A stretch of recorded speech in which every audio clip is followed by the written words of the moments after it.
Hi everybody, welcome back to another episode of the Stellium Astrology podcast. I am Stephanie James, your host. I'm the founder of stelliumastrology.com and of this podcast.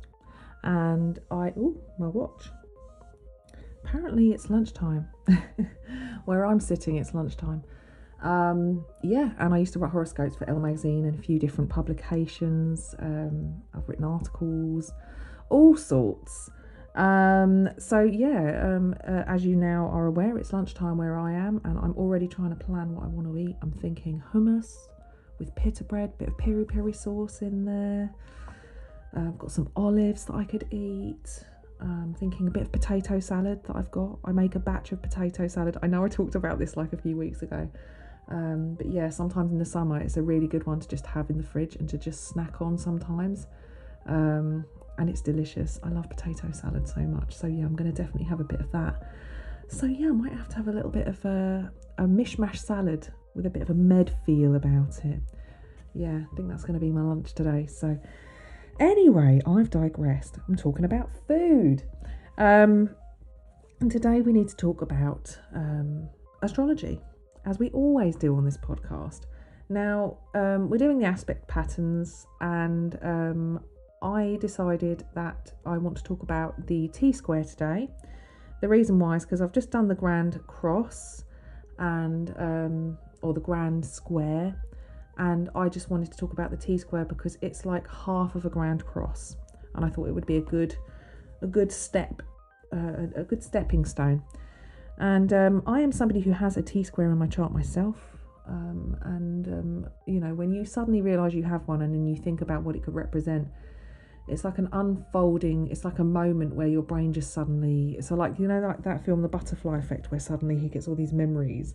It's a little bit like that, where it's just like suddenly your brain, all these memories start popping up and you start getting all these ideas of what it could mean.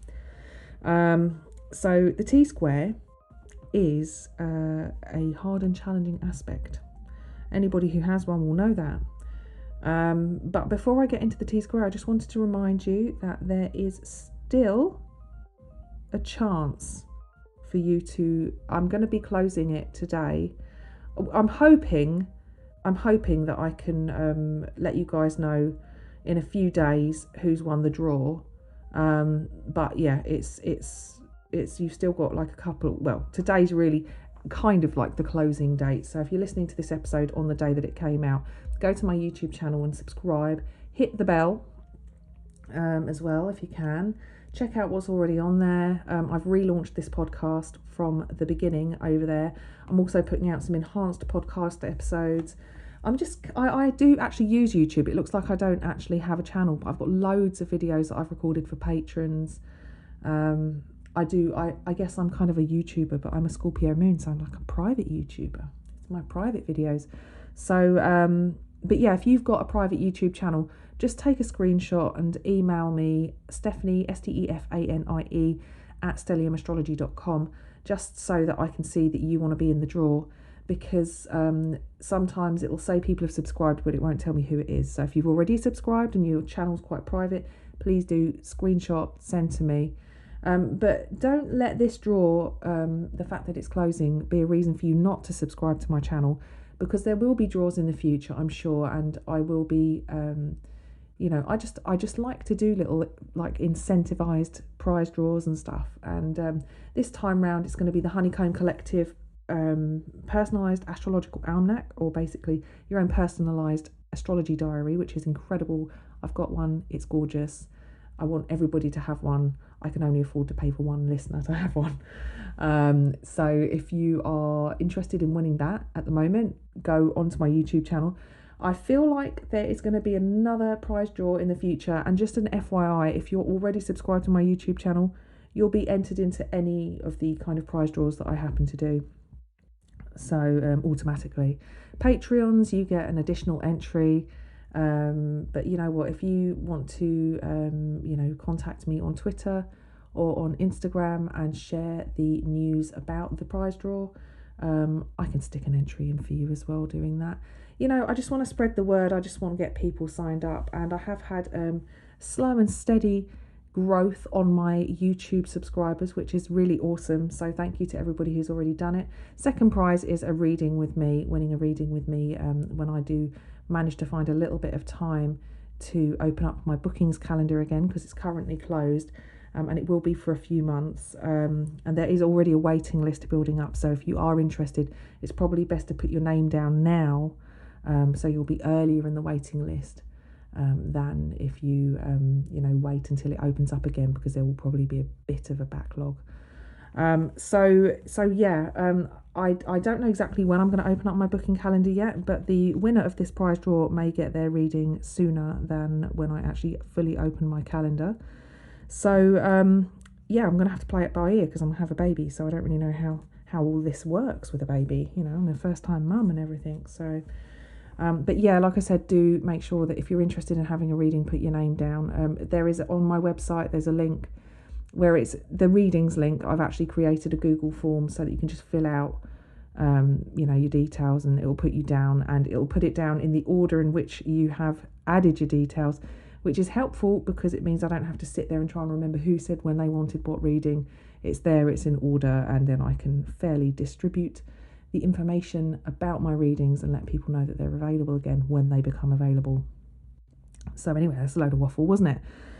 Today we are talking about the T-square, and it's a hard and challenging aspect, considered to be disharmonious, unfortunately, guys. And it's essentially what happens is with a T-square, it's almost like, so you've got two planets in opposition and they are both square one planet. So like I said, it's half of a grand cross. So there is one opposition and there's two squares instead of four squares and two oppositions. And the issue with the T-square is that there usually is a relationship involved. There usually is, or there's kind of like a battle, a kind of seesaw kind of effect with the two planets in opposition, and the square happens to meet, depending on how tight this is as well. Like I said, with an opposition and with a square, you can have 8 degrees orb, so it can be quite wide. But basically, the planets in opposition the midpoint will be the planet that's square to both of those ones in opposition. If you're having trouble visualizing it, I'll try and paint a picture for you. So I have my moon at 16 degrees of Scorpio, and opposite that, but slightly wide, is my natal Chiron placement at about 22 degrees of Taurus. And I also happen to have Mars at 22 degrees of Aquarius. So I have a very tight square with Chiron and Mars. In fact, it's exact. That square is exact. But my moon is feeding into it, and it's like it's not exact. The moon isn't exact, but it is definitely within orb. So basically, the configuration is the moon opposite Chiron, and they are both square my Mars placement.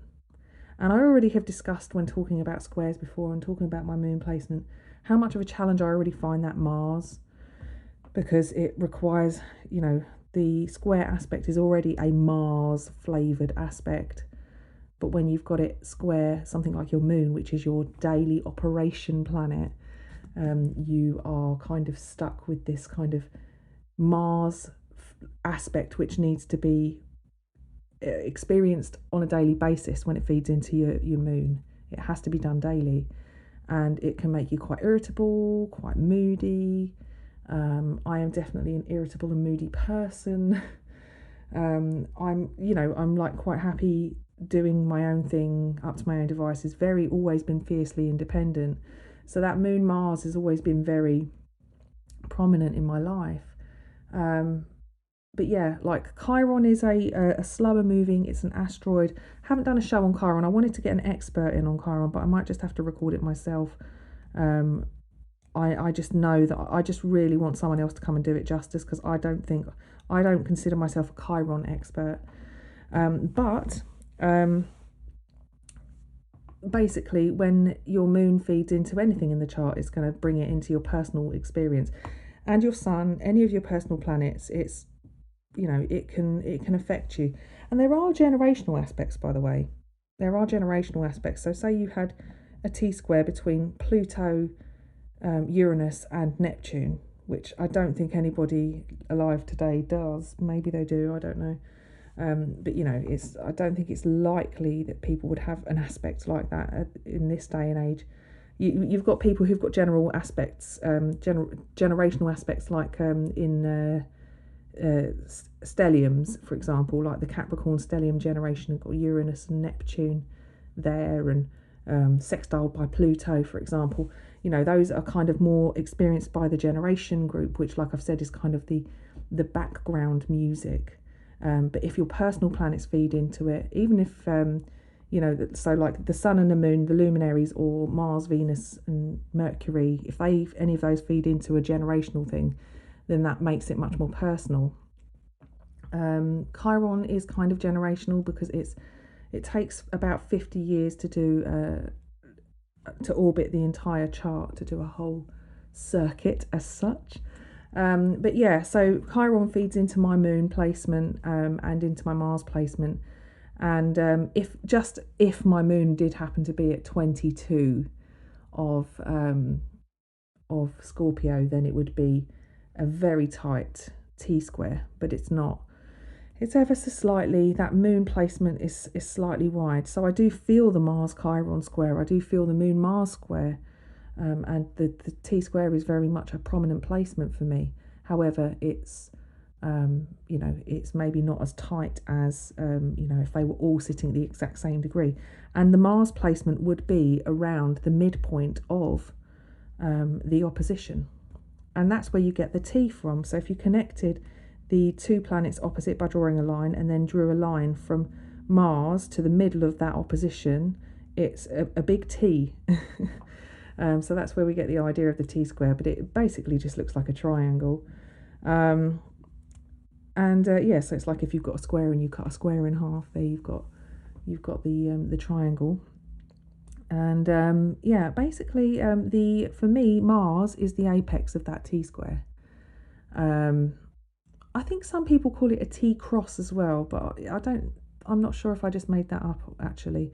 But yeah, the planet that's square to the opposition is considered the apex, and this is the real point of release, actually, which is where kind of the action happens. So, the opposition, you can almost see it as like a seesaw or a balancing act, a tug of war, which ultimately then gets fed into. It's almost like, imagine if you were doing a tug of war, and both teams fell down and let go of this. Let's say it's a slightly elasticated rope.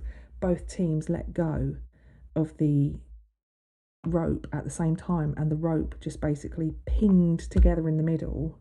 It's almost like that tension that pings together in the middle is like the apex of that tension, which is fired out. I also think that sometimes if you actually draw, and I'm doing it now if you can hear me with my pen, if you actually drew what the connection between the planets look like. So instead of doing the T, which I described, you could connect the planet that squares both of the other planets by opposition. It looks a bit like a mountain, and then you could imagine it as a volcano. Actually, that apexing planet is like a volcano, and it all comes spewing out. And the thing with the T-square is it's kind of a repeated story in your life. It kind of comes around and around and around. It just keeps coming back. And it's like, I think Frank Clifford describes it as kind of the story of your life. It's kind of like the repeated theme in your life that just keeps on happening over and over again. And I have to say, as somebody who has a T-square in my chart, I'm definitely experiencing that myself. It does always seem to repeat. I have a 12th house Chiron, which is really hard to grasp until you've experienced Chiron. I went to India and experienced Chiron on my midheaven because it got relocated. And I have recorded a show about what happened in India, so I will say no more about that, other than check it out. It's going to come up in future episodes while I'm off on maternity leave. but yeah, basically Chiron in the 12th house kind of attracts experiences of collective pain and suffering, and you almost end up embodying that or absorbing that. It's kind of a very empathic placement where you kind of absorb collective pain and suffering. Quite possibly can be projected onto the individual with the 12th house planet as well.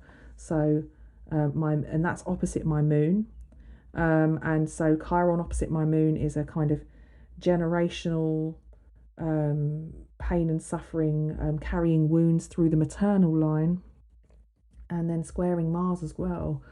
There definitely seems to be a rather masculine archetype which is fed into that, and in Aquarius it's a kind of community focused, a charitable placement for Mars, very social, and very kind of you can almost say it's a bit of an outcasted Mars placement. It has to kind of do its own thing, walk its own path, do it in its own way.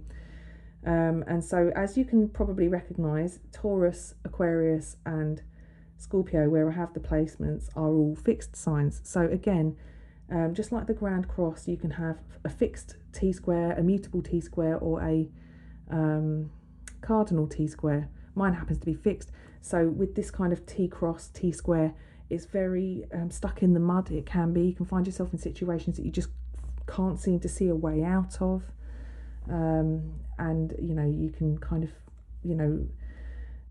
with mutable ones, it can be difficult to find a sense of stability. With cardinal, it can be constantly creating new situations and starting over.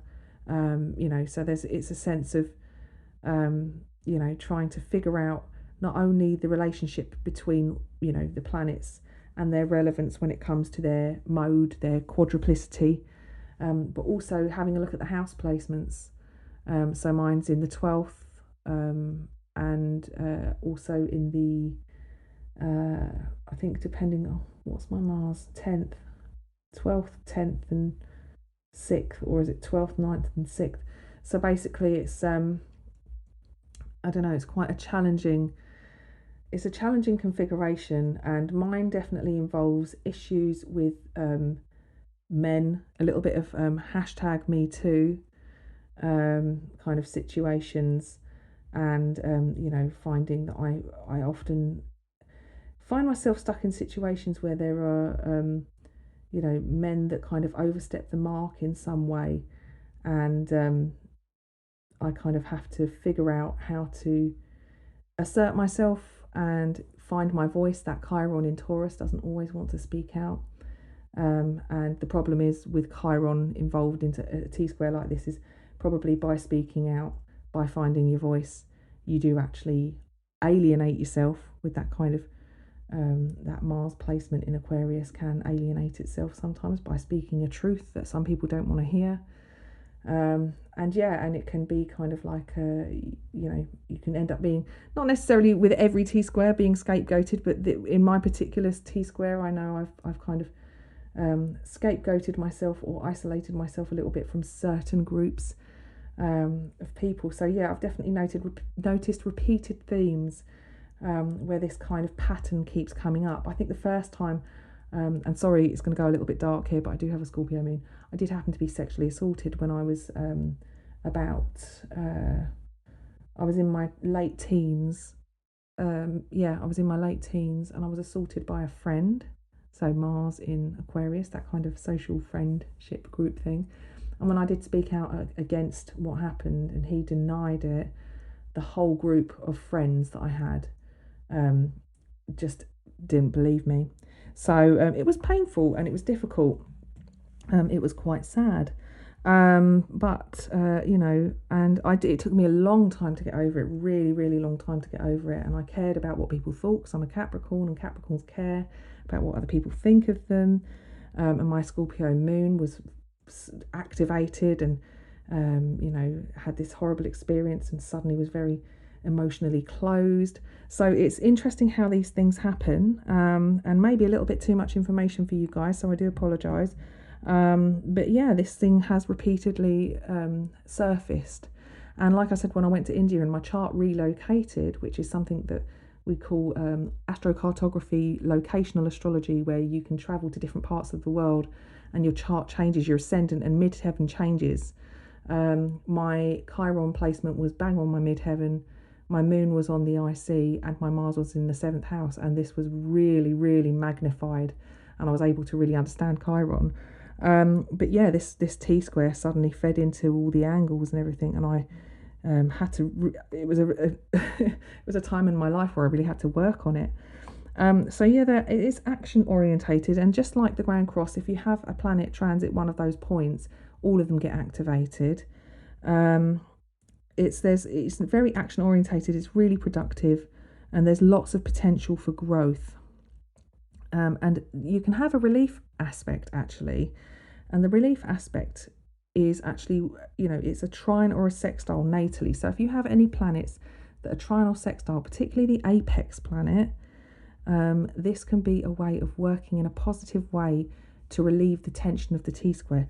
Fortunately, I have got Pluto trine my Mars, so I do have a release aspect, and it's in my 5th house, Pluto, of creativity and hobbies and stuff. So I'm guessing astrology is a really good outlet for me. So yeah, if you do have a T-square, take a look and see if you've got any planets aspecting. And I wouldn't say look at like if your ascendant is aspecting the, like trine or sextile, the apex. I would say that doesn't really count, unfortunately, because the angles don't particularly count in the aspect patterns at all. Neither do the moon's nodes. I think some people would include them, but I've always kind of been taught not to. Basically have a look for planets that could signify a release aspect. So a way that you can work in a more productive and positive way with this very tense aspect. I think I've obviously shared about myself, but also somebody else who has a T-square that's similar to mine is Emma Lee K, and she's got Chiron at 4 of Aries in the 6th house, so this is cardinal. She's got Uranus at 3 Libra in the 12th house, so already we've got this kind of the house of self-undoing, Uranus in the house of self-undoing, the distorted aspect of the 12th house where there's not really a very clear image of self and identity, and then also this square to the moon, which I think I'd be inclined to say also that it looks like the sun is involved in this T-square as well. It might be slightly wide, I could be wrong. 26, 27, 28, 29, 30, 1, 2, 3, 4. It might be a bit wide actually. However, they are square the moon. It's quite a tight one, so it's like Chiron at 4 Aries, Uranus at 3 Libra, and then the moon at 2 Capricorn. And this has a real sense of like involving the maternal line again. So there may be some generational lessons that need to be learnt through tapping into stories of difficulty and struggle through the maternal line.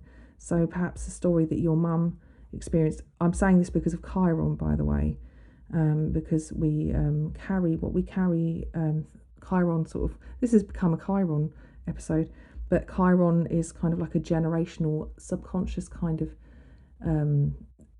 gift, but it's not really a gift, kind of a cross that we bear, that we don't really kind of, we're not necessarily consciously aware, but when we untap what Chiron can mean for us, it can be incredibly powerful and liberating. We might never heal from that wound, but it's something that we can help others with. So you've got this moon Chiron square, mine's an opposition, and opposite Uranus as well. It could be that there has been some kind of rejection, a series of rejections in your life. You wanted to be liked, especially with that Libra ascendant and that helpful Virgo sun, helping other people much to your own detriment, and wanting to offer them some kind of safe space, and that perhaps was abused. Maybe you ended up getting rejected in some way, or ostracized or rejected from the group, and it feeds into your moon in Capricorn, very boundaried moon in the third house, who's probably a little bit too scared to say what they really think in case they end up instigating a situation like that again. It's a Moon Mars conjunction as well, so it's not a shrinking violet. It's definitely a moon who's very brave. That Superwoman moon, actually, and in the third house is a Superwoman moon who probably isn't too scared to say what they think you would normally think. But maybe when it comes to this particular situation where you've experienced this kind of difficulty before that keeps repeating itself, there are aspects of your voice that you are scared to express because you don't want to expose yourself too much, you don't want to overshare, and perhaps you're protecting yourself emotionally because you felt that kind of challenge or pain before. And just one final person, I didn't want it to be a really long episode, but just one final person who does have a T-square. We did study him in my astrology class, actually, when we first did it, is David Icke. And David Icke has he's got Saturn in Libra, opposite Mercury in Aries, and both of those planets are square his moon Uranus in Cancer. And his T-square, if you look at it, usually the T-square tells a story, and his is one of being a truth speaker. I think he's got this Mercury-Saturn opposition. David Icke was he used to play football, and he was a sports broadcaster, and he had a spiritual awakening in 1990 to 1991, which happens to be around the time that the Uranus-Neptune conjunction was starting to come together. I'm sure many of you have heard of him, although when I met my boyfriend, he'd never heard of David Icke. And David Icke ended up going on lots of TV shows. He came out saying that the ruling elite were a bunch of reptilian beings, and he said that like Tony Blair was a reptile and the Queen and all of that. They're all reptilian aliens from the fifth dimension or something like that. He kind of then got invited onto talk shows, and they kind of publicly humiliated him. He did actually publish a book called The Biggest Secret, and in that book he talked about Jimmy Savile being a prolific sex offender and paedophile, and that there would be paedophile rings in the BBC or something like that. And everybody just laughed and was like, oh my gosh, this guy's completely mental.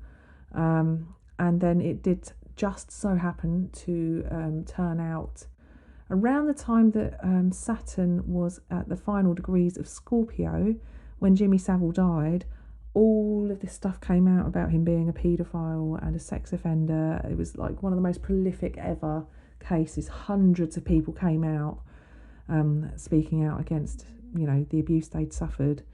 And I at that point I said to my mum, "Do you still think he's a nutter? Do you still think David Icke's a nutter?" I don't have great love for him. I don't have a particular I'm not particularly fond of him as such, but I do have respect for the work that he's done, and the bravery he's had to speak, to really speak out and say what he has to say, and be himself, be truly himself. And the apex of that T-square being the Moon Uranus conjunction is definitely going to be somebody who exposes themselves and faces some aspect of rejection in some way. So yeah, good for him for speaking out, but he's never going to be seen as with this Mercury Saturn opposition, he's never going to be somebody who's going to be seen as credible. With a Mercury Saturn opposition, it can be somebody who wants to be seen as intelligent and credible, but there are going to be haters with that sort of Saturn sitting there opposite, saying you need to back it up with facts. Mercury in Aries just saying, yeah, I just want to express this and blah, blah, blah. But actually he does have a release aspect. He has two. So he's got his sun in Taurus, which is the release aspect from that Moon Uranus. And he's also got Mars, which is trine in Scorpio as well. So he's focusing on, building. And, he did say one day, I think he saw a psychic and they said to him, you're going to be a leader, a spiritual leader, and you're going to sell out Wembley. And he did. And I think that's the thing. I think for David Icke, I think he's realised that he does have to just keep plugging on in that Sun in Taurus way, and digging into the depths of the mysteries in that Mars in Scorpio way, having that Sun-Mars opposition, he's going to be compelled, and he's going to attract people who are also into that kind of thing. And that's his release aspect. So I suppose he's doing his T-square quite well, really. So yeah, I'll include his chart. You might like it. A film that always makes me think of this situation it's called They Live, and it's a John Carpenter film. It's kind of like a B movie, and it's currently on Netflix. And it's got like one of the longest fight scenes ever, and it's kind of hilarious, but it really reminds me of like the reptilians that David Icke talks about. Anyway, that's kind of it. I think that's enough for T-squares. I hope you enjoyed today's show. Like I said, you've still got a chance to sign up and be in the draw for a Honeycomb Collective diary, or to win a free reading with me. And patrons, you get an additional entry, and yeah, I'm looking forward to pulling somebody's name out the hat and announcing a lucky winner at some point. Okay guys, take care, and I'll speak to you soon. Bye now.